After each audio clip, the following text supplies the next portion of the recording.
ರಾಜ್ಯ ರಾಜಕೀಯದಲ್ಲಿ ಮತ್ತೆ ಆಪರೇಷನ್ ಸದ್ದು ಶುರುವಾಗ್ತಾ ಇದೆ. ಚನ್ನಪಟ್ಟಣದಲ್ಲಿ ಜೆಡಿಎಸ್ ವಿರುದ್ಧ ತೊಡೆ ತಟ್ಟಿ ಗೆದ್ದಿರುವಂತ ಯೋಗೇಶ್ವರ್ ಇವತ್ತು ಹೊಸ ಬಾಂಬ್ ಸಿಡಿಸಿದ್ದಾರೆ.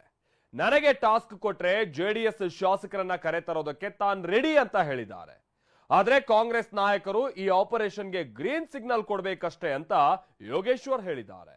ಇದಕ್ಕೆ ಸಿಟ್ಟಾಗಿರುವಂತ ಜೆಡಿಎಸ್ ನಾಯಕರು ಒಬ್ಬರನ್ನು ಅಲ್ಲಾಡಿಸೋದಕ್ಕಾಗಲ್ಲ ಅಂತ ಗುಡುಕ್ತಾ ಇದ್ದಾರೆ. ಹಾಗಾದ್ರೆ ಹಳೆ ಮೈಸೂರು ಭಾಗದಲ್ಲಿ ಆಪರೇಷನ್ಗೆ ವೇದಿಕೆ ಏನಾದರೂ ರೆಡಿ ಆಗ್ತಾ ಇದೆಯಾ? ಬನ್ನಿ ನೋಡೋಣ.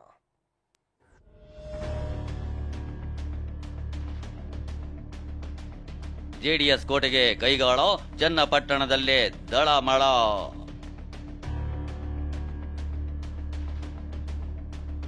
ಜೆಡಿಎಸ್ ಶಾಸಕರ ಆಪರೇಷನ್ಗೆ ಸಿದ್ಧ ಎಂದ ಸಿಪಿ ಯೋಗೇಶ್ವರ್.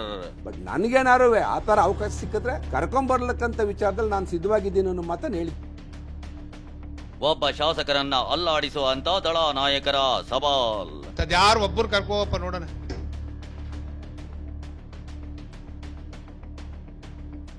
ಶಾಕ್ ಮೇಲೆ ಶಾಕ್, ಬರೆ ಮೇಲೆ ಬರೆ. ಭದ್ರಕೋಟೆಯಲ್ಲಿ ಛಿದ್ರವಾದ ಜೆಡಿಎಸ್ ನಾಯಕರಿಗೀಗ ಶಾಸಕರ ರಕ್ಷಣೆಯೇ ಸವಾಲಾಗಿದೆ. ಸೋಲಿನ ಸುಳಿಯಲ್ಲಿ ಸಿಲುಕಿರೋ ದಳಪತಿಗಳಿಗೆ ಆಪರೇಷನ್ ಶಾಕ್ ಕೊಡಲು ಒಳಗೊಳಗೆ ರಣತಂತ್ರಗಳು ನಡೆಯುತ್ತಿದ್ಯಾ ಅನ್ನೋ ಚರ್ಚೆ ಎದ್ದಿದೆ. ಈ ಚರ್ಚೆಗೆ ಪುಷ್ಟಿ ನೀಡುವಂತೆ ಚನ್ನಪಟ್ಟಣದಲ್ಲಿ ಗದ್ದುಗೆ ಏರಿರೋ ಸೈನಿಕ ಹೊಸ ಬಾಂಬ್ ಸಿಡಿಸಿದ್ದಾರೆ. TV9 ಸೂಪರ್ ಎಕ್ಸ್ಕ್ಲೂಸಿವ್ ಸಂದರ್ಶನದಲ್ಲಿ ಮಾತನಾಡಿದ ಸಿಪಿ ಯೋಗೇಶ್ವರ್, ನನಗೆ ಟಾಸ್ಕ್ ಕೊಟ್ಟಿಲ್ಲ, ಕೊಟ್ರೆ ಜೆಡಿಎಸ್ ಶಾಸಕರನ್ನ ಆಪರೇಷನ್ ಮಾಡಲು ಸಿದ್ಧ ಎಂದಿದ್ದಾರೆ. ಜನ ಹಳೆ ಮೈಸೂರು ಭಾಗದಲ್ಲಿ ಒಂದು ತಿರಸ್ಕಾರ ಮಾಡಿದ್ದಾರೆ. ಮುಂದಿನ ಚುನಾವಣೆಯಲ್ಲಿ ನಿಮ್ಮನ್ನು ಯಾರು ಸ್ವೀಕಾರ ಮಾಡ್ತಾರೆ ಬಿಡ್ರಪ್ಪ, ಈಗಲೇ ಒಂದು ತೀರ್ಮಾನ ಮಾಡಿ ಅಂತ ನಾನು ಆ ಶಾಸಕರು ಒಂದು ಕಿವಿ ಮಾತು ಹೇಳ್ತಾ ಇದ್ದೀನಿ. ಬಿಡೋದು ಬಿಡೋದು ಅವ್ರ ವಿಚಾರ. ಬಟ್ ನನಗೇನಾರು ಆ ಥರ ಅವಕಾಶ ಸಿಕ್ಕಿದ್ರೆ ಕರ್ಕೊಂಬರ್ಲಕ್ಕಂತ ವಿಚಾರದಲ್ಲಿ ನಾನು ಸಿದ್ಧವಾಗಿದ್ದೀನಿ ಅನ್ನೋ ಮಾತನ್ನು ಹೇಳಿದ್ದೀನಿ. ಕಾಂಗ್ರೆಸ್ ಪಕ್ಷದ ಅಧ್ಯಕ್ಷರು ನನಗೆ ಟಾಸ್ಕ್ ಕೊಡಲಿಲ್ಲ, ಕಾಂಗ್ರೆಸ್ ಪಕ್ಷದಿಂದ ಯಾವುದೇ ರೀತಿಯ ಜವಾಬ್ದಾರಿ ಕೊಡಲಿಲ್ಲ. ನಾನು ಹೇಳೋದು JDS ಅಲ್ಲಿ ನಿಮ್ಮ ಭವಿಷ್ಯಕ್ಕೆ ಏನು ಅಲ್ಲಿ ಸ್ಕೋಪ್ ಇಲ್ಲ, ಬೇರೆ ಆಲೋಚನೆ ಮಾಡಿ ಅಂತ ಶಾಸಕರು ನಾನು ಕಿವಿ ಮಾತು ಹೇಳ್ತಾ ಇದ್ದೀನಿ. ಅವಕಾಶ ಇದ್ದರೆ ಎಲ್ಲೆಲ್ಲಾರ ಸ್ಪೇಸ್ ಇದ್ದರೆ ಹೋಗಿ ಸೇರ್ಕೊಳ್ಳಿ. JDS ಏನು ಭವಿಷ್ಯ ಇಲ್ಲ ಅನ್ನೋ ಮಾತನ್ನು ಹೇಳ್ತಾ ಇದ್ದೀನಿ. ಅವ್ರು ಎಲ್ಲಿ ಬೇಕಾದ್ರೂ ಹೋಗಿ ಸೇರ್ಕೋಬೋದು.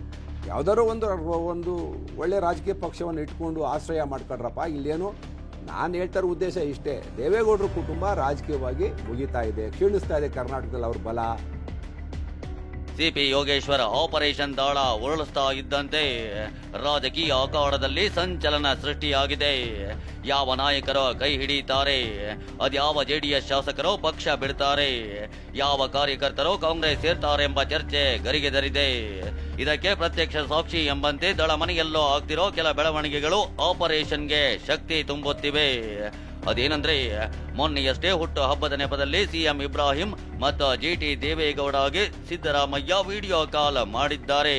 ಅಲ್ಲದೆ GT ದೇವೇಗೌಡ ಕೂಡ ಸ್ವಪಕ್ಷದ ವಿರುದ್ಧ ಸಿಡಿದೆದ್ದಿದ್ದಾರೆ.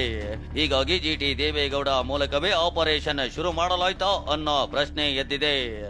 ಆದ್ರೆ ಈ ಬಗ್ಗೆ ಪ್ರತಿಕ್ರಿಯಿಸಿರೋ ಸಚಿವರು, ಬರ್ತಾರೋ ಇಲ್ವೋ ಗೊತ್ತಿಲ್ಲ, ನಮಗೆ ಆಪರೇಷನ್ ಅಗತ್ಯವಿಲ್ಲ ಅನ್ನೋ ಮೂಲಕ ಗುಟ್ಟು ಕಾಪಾಡಿಕೊಂಡಿದ್ದಾರೆ. ಕಾಂಗ್ರೆಸ್ ಬರ್ತಾರೋ ಬರೋರೋ ಅದು ಗೊತ್ತಿಲ್ಲ. ಸ್ನೇಹಮಯವಾಗಂತೂ ಇದ್ದೇ ಇದ್ದೀವಿ, ಸ್ನೇಹದಿಂದ ಇದ್ದೇ ಇದ್ದೀವಿ. BJP ಅವ್ರು ಮಾಡ್ದಂಗೆ ಆಪರೇಷನ್ ಕಮಲ ಏನು ಮಾಡ್ತಾರಲ್ಲ ಅವರು, ಆ ಥರ ನಾವೇನು ಮಾಡಕ್ ಹೋಗೋದಿಲ್ಲ. ಯೋಗೇಶ್ವರ ಮಾತು ಹೇಳಿದ್ರೆ ಅದರ ಅಗತ್ಯತೆ ಏನು ನಮಗೆ ನಿಲ್ವಲ್ಲ. ಈಗ 138 ಇದ್ದೀವಿ, ಇನ್ನೆಷ್ಟು ಜನ ಕರ್ಕೊಂಡ್ಬರ್ಬೇಕು ನೀವು? ಸೈನಿಕನ ಆಪರೇಷನ್ ಮಾತಿಗೆ JDS ನಾಯಕರ ಗರಂ.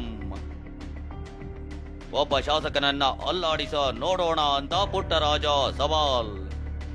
ಆಪರೇಷನ್ಗೆ ಸಿದ್ಧ ಎಂದ ಸಿಪಿ ಯೋಗೇಶ್ವರ್ ಮಾತಿಗೆ ಮಾಜಿ ಸಚಿವ ಪುಟ್ಟರಾಜ ಗರಂ ಆಗಿದ್ದಾರೆ. ಒಬ್ಬರನ್ನ ಅಲ್ಲಾಡಿಸ ನೋಡೋಣ ಅಂತ ಸವಾಲ್ ಹಾಕಿದ್ದಾರೆ.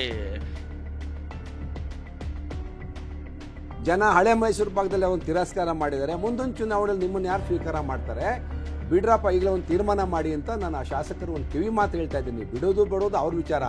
ಬಟ್ ನನಗೇನಾರು ಆ ಥರ ಅವಕಾಶ ಸಿಕ್ಕಿದ್ರೆ ಕರ್ಕೊಂಬರ್ಲಕ್ಕಂತ ವಿಚಾರದಲ್ಲಿ ನಾನು ಸಿದ್ಧವಾಗಿದ್ದೀನಿ ಅನ್ನೋ ಮಾತನ್ನು ಹೇಳಿದ್ದೀನಿ. ಏನ್ ಮುಗಿಸ್ಬಿಟ್ಟಾರಂತೆ JDS. ಯಾರು ಒಬ್ಬರು ಕರ್ಕೋಪ್ಪ ನೋಡೋಣ. ನಮ್ಮ JDS ಪಕ್ಷದ ಶಾಸಕರನ್ನ, ಮಾಜಿ ಶಾಸಕರನ್ನ, ಮುಖಂಡರನ್ನ ಯಾರು ಒಬ್ಬರನ್ನ ಅಳ್ಳಾಡ್ಸಿ ನೋಡೋಣ. ಅದ್ಯಾವ್ದೋ ಎಡಬಿಟ್ಟಿ ದುಡ್ಡು ಸಿಕ್ತು ಅಂತೇಳಿ ಕೆಲವು ಟೈಮ್ MLAಗಳನ್ನ ಮಧ್ಯವರ್ತಿಯಾಗಿ ವ್ಯಾಪಾರ ಮಾಡಿಸ್ಕೊಂಡ್ರೆ ಬಿಟ್ರೆ ನೀವು ಏನಾರು ಸುಲಭ ಏನ್ರಿ? ಇನ್ನು HD ರೇವಣ್ಣ, ಸುರೇಶ್ ಬಾಬು ಕೂಡ ಯೋಗೇಶ್ವರ ಆಪರೇಷನ್ ಹೇಳಿಕೆ ವಿರುದ್ಧ ವಾಗ್ದಾಳಿ ನಡೆಸಿದ್ದಾರೆ. ನಾವು ಯಾರಿಗೋ ಮಾರಿಕೊಂಡಿಲ್ಲ ಎಂದಿದ್ದಾರೆ. ಆದ್ರೆ ಕೋಲಾರದಲ್ಲಿ ಮಾತನಾಡಿರೋ ಜೆಡಿಎಸ್ ಶಾಸಕ ಸಮೃದ್ಧಿ ಮಂಜುನಾಥ್ ಪಕ್ಷ ಬಿಡೋ ಬಾಂಬ್ ಯಾವಾಗ ಸಿಡಿಯುತ್ತೋ ಗೊತ್ತಿಲ್ಲ ಎಂದಿದ್ದಾರೆ. ಆಯ್ತಪ್ಪ, ಕಾಂಗ್ರೆಸ್ ಪರಿಸ್ಥಿತಿ ಹೆಂಗೈತೆ? ಅವ್ರ ಪಕ್ಷಕ್ಕೆ 136 ಜನ ಗೆದ್ದು ಕ್ಯಾಂಡಿಡೇಟ್ ಇಲ್ದಲೆ ಯೋಗೇಶ್ ಅಣ್ಣನ ಕೈಕಾಲು ಕಟ್ಟಿ ಎಳ್ಕೊಂಡು ಹೋದ್ರಲ್ರಿ.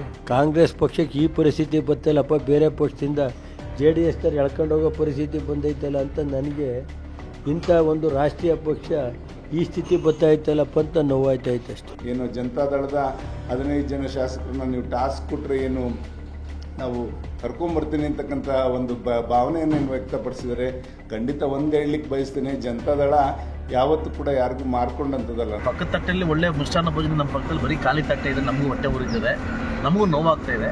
ಇದ್ರ ಬಗ್ಗೆ ಯಾರು ಕೂಡ ಕಾಳಜಿ ತಗೊಂತಾ ಇಲ್ಲ. ಈಗಾಗಲೇ ಹೈಕಮಾಂಡ್ ಕೂಡ ಈ ವಿಷಯನ ಮುಟ್ಸಿದೀವಿ, ತುಂಬಾ ನೋದಲ್ಲಿದ್ದೀವಿ ಅಂತ ಮುಟ್ಸಿದೀವಿ. ಎಷ್ಟೋ ಜನ ಶಾಸಕರು ಬರ್ತಕ್ಕಂಥ ಏನು ಸ್ಯಾಲ್ರಿದಲ್ಲಿ ಸಾಲ ಮಾಡಿರ್ತಕ್ಕಂಥ ಲೋನ್ ಮಾಡಿರ್ತಕ್ಕಂಥ ಪದ್ಧತಿ ಕೂಡ ನಾನು ನೋಡಿದ್ದೀನಿ. ಪಕ್ಷ ಬಿಡ್ತಾರೆ ಅಂತಾರೆ. ಈ ಬಾಂಬ್ ಏನು ಇವತ್ತಿಂದ ಏನು ಹೊಸದಲ್ಲ, ಗೆದ್ದಾಗಿಂದ ಈ ಬಾಂಬ್ ಓಡ್ತಾನೆ ಇದೆ. ಈ ಬಾಂಬ್ ಯಾವತ್ತು ಸಿಡುತ್ತೆ ಅಂತ ಹೇಳಕ್ಕಾಗಲ್ಲ. ಸೋಲಿನಿಂದ ಕಂಗೆಟ್ಟಿರೋ ಜೆಡಿಎಸ್ಗೆ ಮತ್ತೊಂದು ಶಾಕ್ ಕೊಡೋ ಮಾತನ್ನ ಯೋಗೇಶ್ವರ್ ಆಡಿದ್ದಾರೆ. ಆದ್ರೆ ಒಬ್ಬರನ್ನ ಮುಟ್ಟಿ ಅಂತ ಜೆಡಿಎಸ್ ನಾಯಕರು ಸವಾಲು ಹಾಕಿದ್ದಾರೆ. ಜೆಡಿಎಸ್ ಮನೆಯಲ್ಲಿನ ಭಿನ್ನರಾಗವೇ ಯೋಗೇಶ್ವರ್ಗೆ ಹೊರವಾಗುತ್ತಾ, ಆಪರೇಷನ್ ಸಕ್ಸಸ್ ಆಗುತ್ತಾ ಅನ್ನೋದನ್ನ ಕಾದು ನೋಡಬೇಕಿದೆ. Bureau report, TV9.